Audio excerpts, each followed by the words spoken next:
The Discovery commander, Elena Rodriguez, stared at the holographic display in her secure office beneath the Swiss Alps.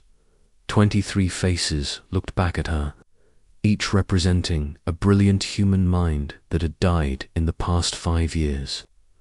Scientists, engineers, philosophers, artists, all gone in what appeared to be random accidents. But Elena knew better. After 15 years heading Earth's Xenological Intelligence Division, she had learned to see patterns where others saw coincidence.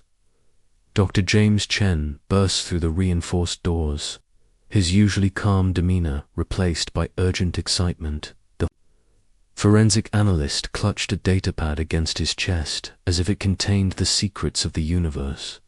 In many ways, it did. "Elena, you need to see this immediately," James said, his voice trembling with the weight of discovery. "The Nakamura incident from last month. I found something." Dr. Kenji Nakamura had been working on revolutionary quantum computing algorithms when his laboratory suffered what investigators called a catastrophic power surge. The official report blamed faulty wiring.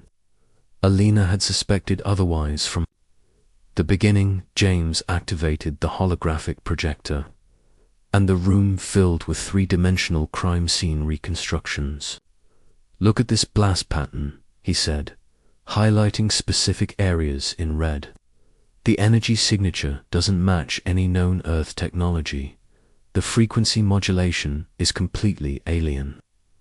Elena leaned forward, her trained eyes analyzing every detail. The destruction appeared random to untrained observers, but she could see the surgical precision. Whatever had caused this explosion was designed to eliminate Nakamura while making his death appear accidental.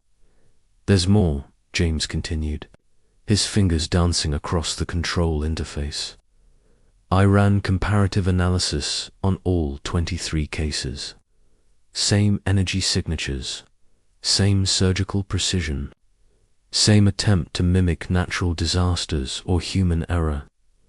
The implications hit Elena like a physical blow. If James was correct, Earth had been under systematic attack for years. Not an invasion in the traditional sense, but something far more insidious. Someone was deliberately eliminating humanity's brightest minds, stunting their progress while making it appear as tragic coincidence. Agent Maya Okafor's voice crackled through the secure communication system from her position in orbit. The field operative had spent 3 years infiltrating suspected alien networks, using advanced disguise technology to pass among various species. Her reports had always hinted at something larger, but never with this level of certainty. "Commander, I'm reading your data stream," Maya said, her voice tight with controlled anger. "It matches intelligence I've gathered from the Catherian trading posts. They've been discussing something called the limitation protocol in their private communications." Elena felt her blood turn cold. The Catherians were mantis-like creatures known for their calculating intelligence and complete lack of emotional attachment to individual lives. If they were involved in systematic assassination, they would approach it with the same clinical precision they applied to everything else. "What exactly is the limitation protocol?" Elena asked, though she suspected she already knew the answer. Maya's response confirmed her worst fears. A coordinated effort by multiple Galactic Federation species to prevent human technological advancement beyond specific parameters. "They've been monitoring our progress for decades, eliminating individuals whose work might accelerate our development too rapidly." The room fell silent as the full scope of the conspiracy became clear. This wasn't random violence or even traditional warfare. This was genocide, conducted with surgical precision, designed to keep humanity trapped in technological adolescence while other species maintained their superiority. Dr. Chen pulled up additional files, his face pale with the magnitude of their discovery. Alina, if Maya's intelligence is accurate, we're looking at systematic suppression spanning 30 years. Every major breakthrough that should have revolutionized human civilization has been ... prevented. Alina thought about the implications. Faster-than-light communication, radical life extension, quantum weaponry, dimensional manipulation. Technologies that should have emerged from human innovation but had been strangled in their infancy by alien intervention.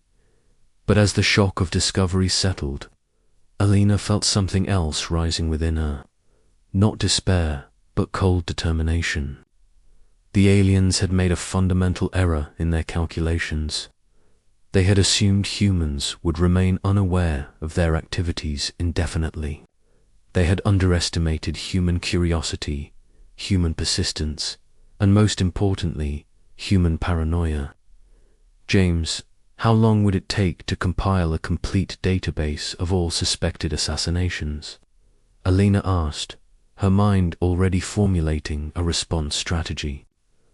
Given our current resources, approximately 72 hours for a preliminary analysis, James replied.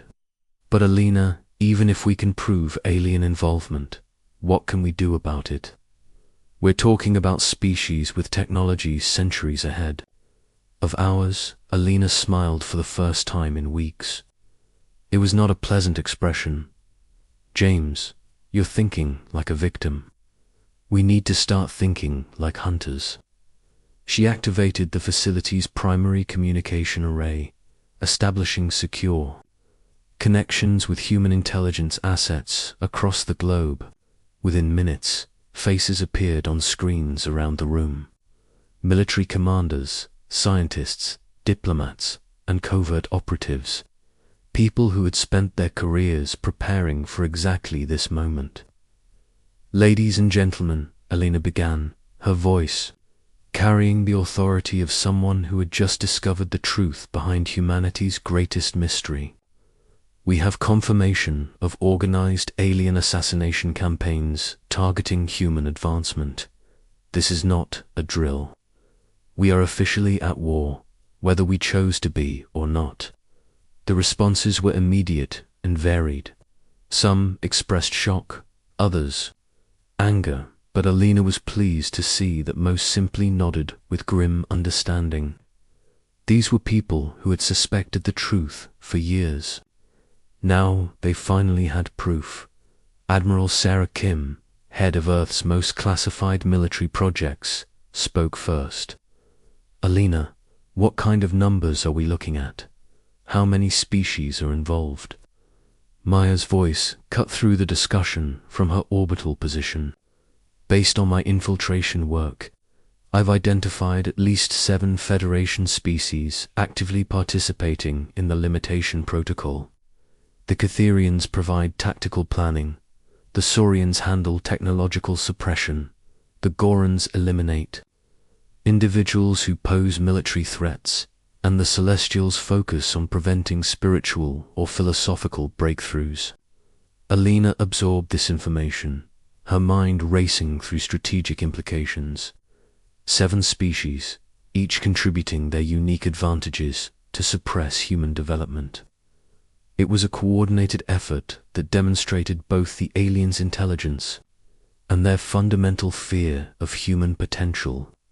Commander Admiral Kim continued, if we're facing coordinated suppression from 7 advanced species, our response options are limited. Direct confrontation would be suicide. Elena's smile returned, this time with genuine warmth. Admiral, you're absolutely right. Direct confrontation would be suicide. Fortunately, we're not going to confront them directly. She gestured to James, who activated a new series of holographic displays. These showed not crime scenes or evidence of alien activity, but detailed surveillance footage from dozens of worlds across the galaxy. For the past 15 years, Alina explained, while they were hunting our brightest minds, we were doing something they apparently consider impossible. We were watching them. The room fell silent as the implications became clear. The footage showed human agents operating on alien worlds, integrated into alien societies, observing and documenting everything. Agent Okafor's voice carried a note of pride as she continued the briefing. Operation Deepwatch has placed human assets on every major Federation world. We've been documenting their societies, their technologies, their weaknesses, and most importantly, their fears. Alina watched as understanding dawned on every face. In the room, the aliens had been so focused on preventing human advancement that they had failed to notice human expansion. While they eliminated human scientists on Earth, they had ignored the human traders, diplomats, and immigrants spreading across their worlds. How many assets are we talking about? Admiral Kim asked, her strategic mind already calculating possibilities. Asterisk. Elena's answer sent shockwaves through the assembled group. Conservative estimate: 2 million human operatives currently embedded within Federation society. They've been in place for years, some for over a decade. Many have established families, built careers, earned positions of trust and influence. The magnitude of the operation was staggering. While the aliens had focused on tactical assassination, humans had engaged in strategic infiltration. It was a perfect example of the different approaches that defined each species' thinking. Dr. Chen raised an obvious question. Alina, how is this possible? These species have advanced sensors, genetic scanners, telepathic abilities. How could 2 million humans remain undetected? Alina gestured toward a new display showing advanced technology that looked distinctly human in origin. Because while they were eliminating our quantum physicists, our synthetic biologists, our material scientists, they missed our theatrical designers, our makeup artists, our method actors. The room erupted in surprised laughter as the full scope of human ingenuity became apparent. Alina continued her explanation with obvious pride in human creativity. We didn't try to match their technology directly. We used human innovation to solve the problem differently. Biological camouflage, psychological conditioning, cultural immersion techniques. We turned infiltration into an art form rather than a science. Maya's voice added crucial details from her unique perspective. Many of our embedded assets no longer think of themselves as human operatives. They've lived alien lives for so long that their cover identities have become primary identities. But they all carry deep conditioning that activates when specific signals are broadcast.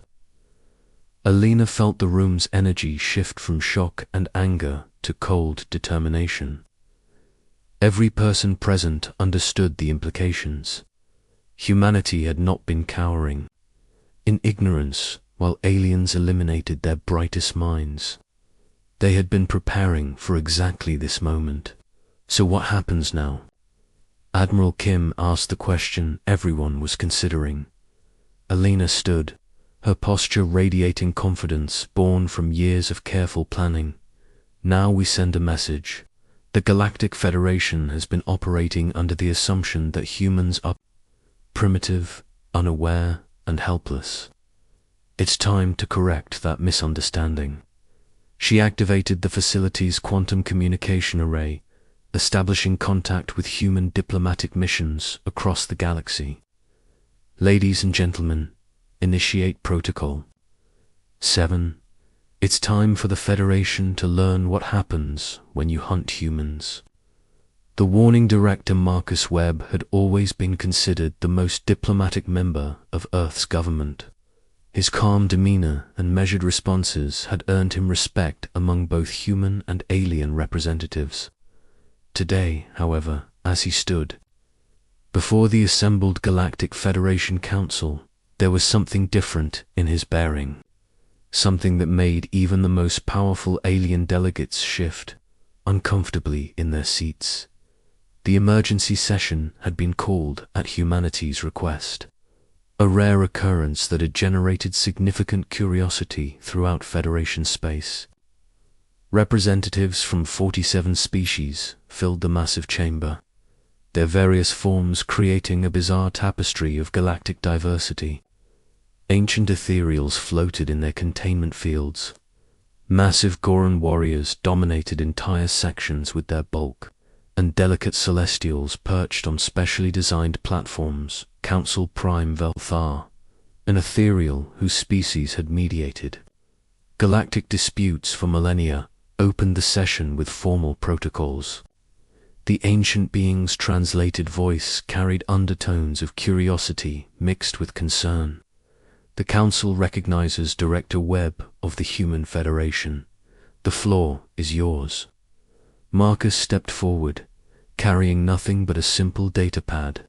His movement was precise, calculated, and somehow threatening despite his peaceful appearance. When he spoke, his voice carried clearly through the chamber's translation systems, reaching every delegate in their native language. Honored members of the Federation, Marcus began, his tone respectful but carrying an undercurrent that made several delegates lean forward. Humanity comes before this council today with evidence of systematic violation of Federation law, specifically the prohibition against interference in developing species' internal affairs.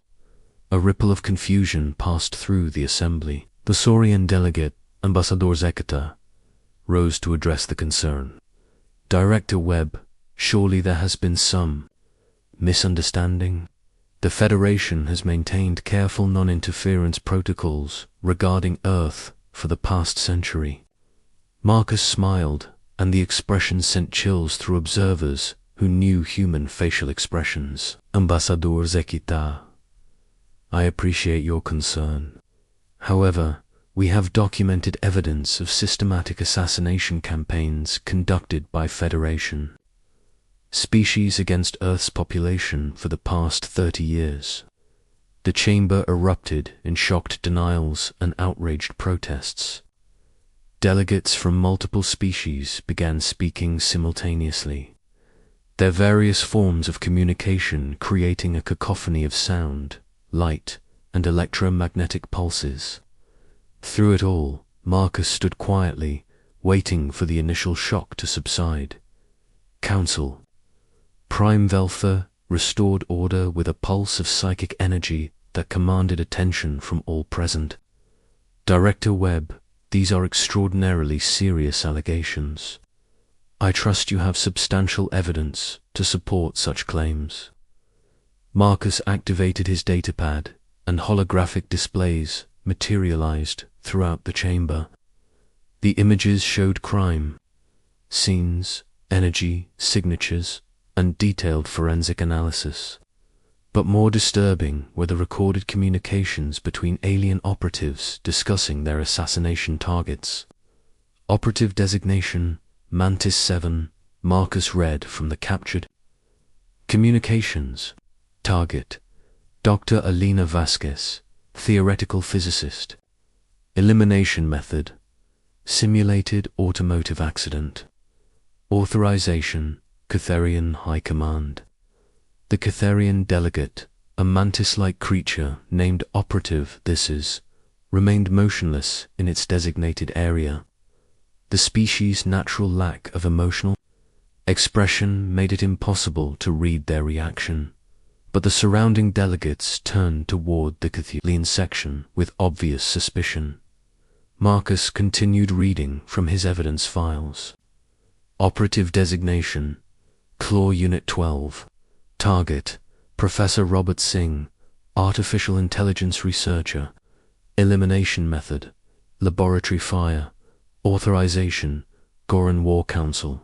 General Krex, the massive Goran military representative, rose to his full intimidating height. These allegations are preposterous. The Goran do not engage in covert operations against primitives.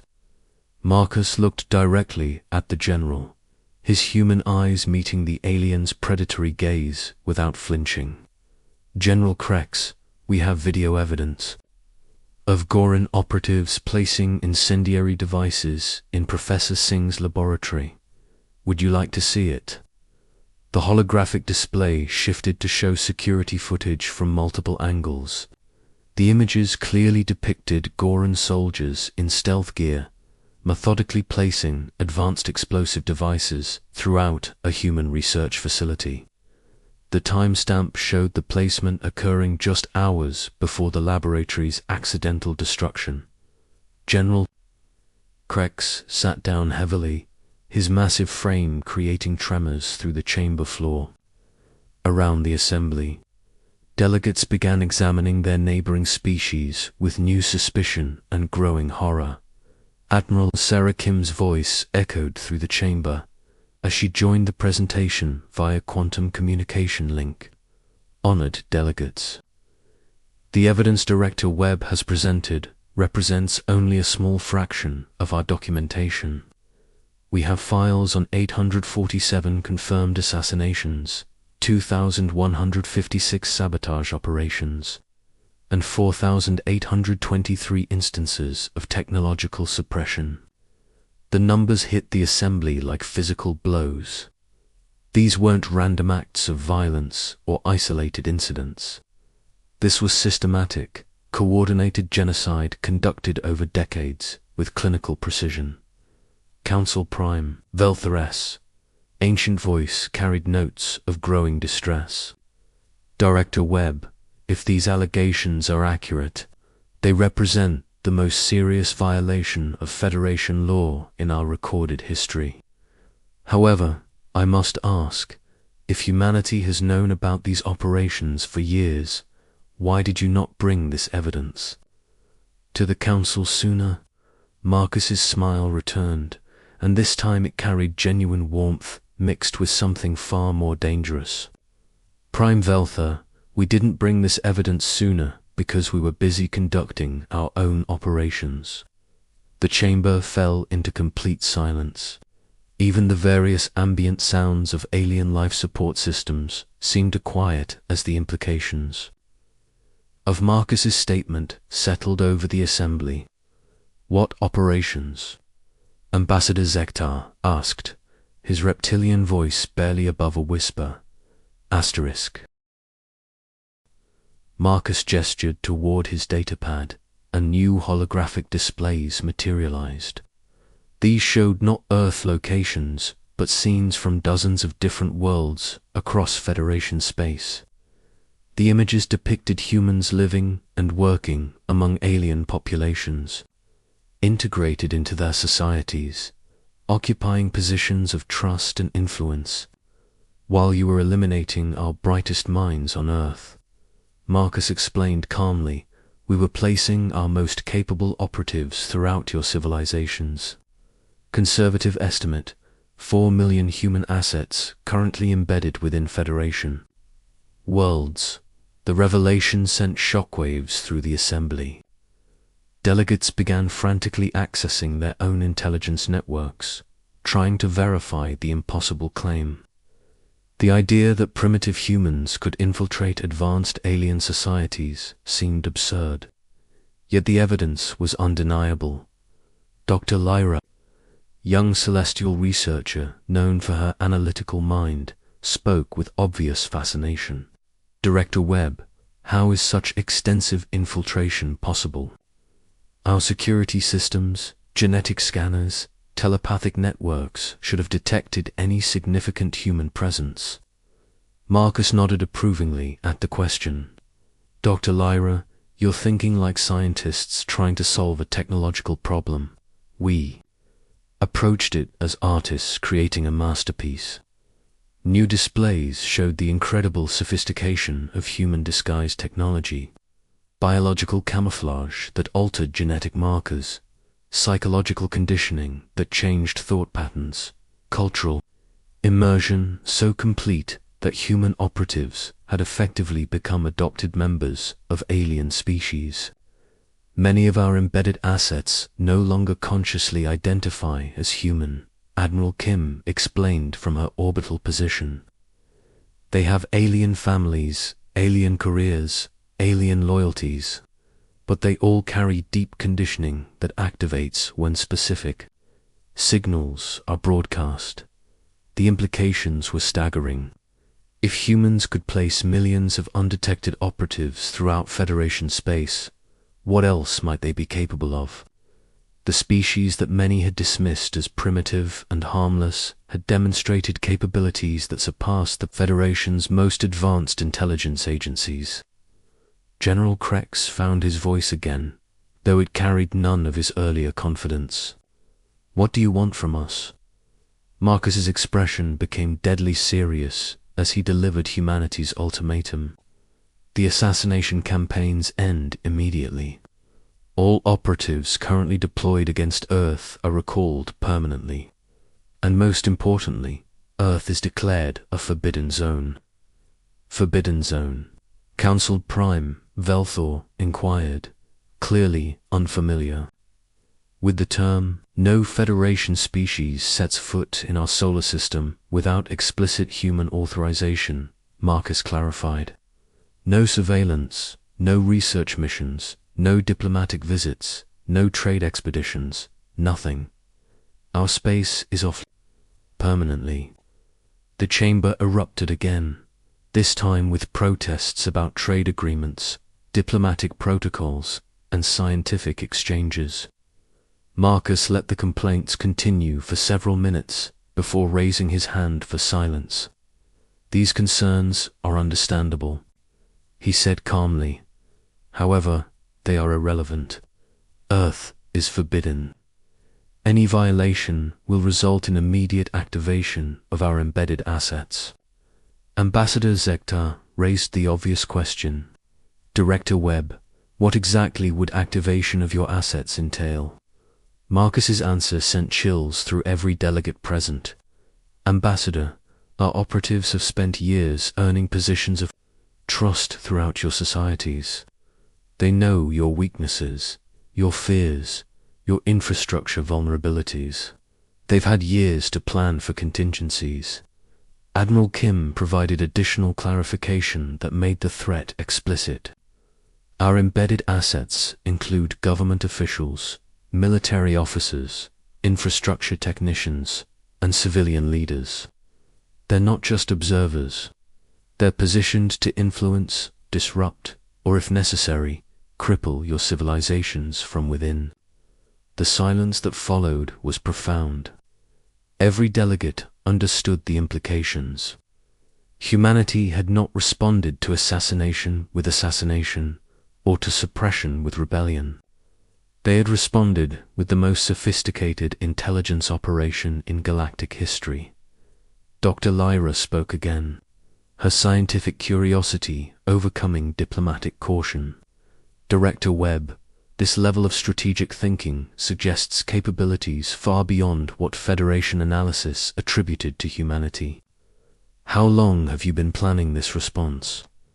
Marcus considered the question carefully before answering. "Dr. Lyra, we've been planning this response since the first human looked up at the stars and wondered what was out there. We've always known that space was dangerous, that other species might view us as threats or competitors. We prepared accordingly." Council Prime Velthor's ancient wisdom recognized the truth in Marcus's statement. "You're saying that humanity has been preparing for interstellar conflict since before achieving spaceflight?" "We're saying that humanity has been preparing for survival since we first stood upright," Marcus replied. "The galaxy is a dangerous place. We adapted to survive in it." General Krex asked the question that every military mind in the chamber was considering. "What assurance do we have that humanity won't use these embedded assets for conquest?" Marcus's answer revealed the fundamental difference between human and alien thinking. "General, we don't want to conquer your worlds. We want to be left alone, to develop on our own. Give us that, and we'll remain peaceful neighbors." Continue trying to limit our growth, and you'll discover why humans became the dominant species on a planet where everything was trying to kill us.